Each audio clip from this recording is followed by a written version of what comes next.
Compulsory drug testing is looking for those drugs that are illegal and are prescribed by the Misuse of Drugs Act 1971, and any substances that are hazardous to the health of our servicemen and women, and therefore that's our method of detecting them.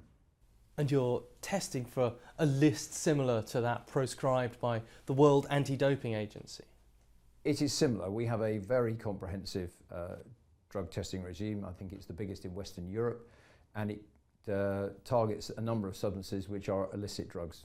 Is it possible then to take something which may be legal to buy but may show up as a CDT fail? We only test for drugs that are prescribed by the Misuse of Drugs Act. Whether they happen to be on the WADA or UK Drugs Agency list is a separate issue. And therefore, those are the ones that our tests target.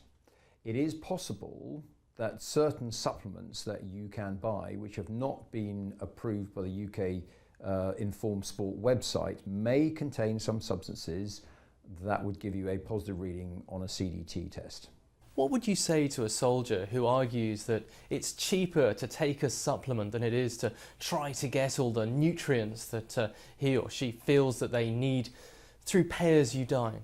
I find it extraordinary that soldiers will not, and officers will, fail to spend money on a decent meal, whether it's in a military restaurant or whether it's in a civilian restaurant, and then spend money on supplements which are rarely cheaper and less effective. For example, after a 45-minute hard training session, a pint of milk is better for you than a recovery shake, and it's cheaper. So I don't buy that argument. To bring this back then to where we started with enforcement, is it a case of strict liability for a soldier as it is for an elite athlete? Well, it has to be, because you cannot have grey areas. You have to give soldiers certainty. They need to understand what the rules are. And our advice is quite clear. 1, don't take supplements. 2, if you do feel you have to take supplements, take them from the Informed Sport website, which will give you the list of those supplements that will meet the standards that we require of CDT. So if you fail your compulsory drug test because you've taken a supplement without taking those precautions, it's your own lookout then? Well, the policy is quite clear. If you fail a CDT, the default setting is discharge.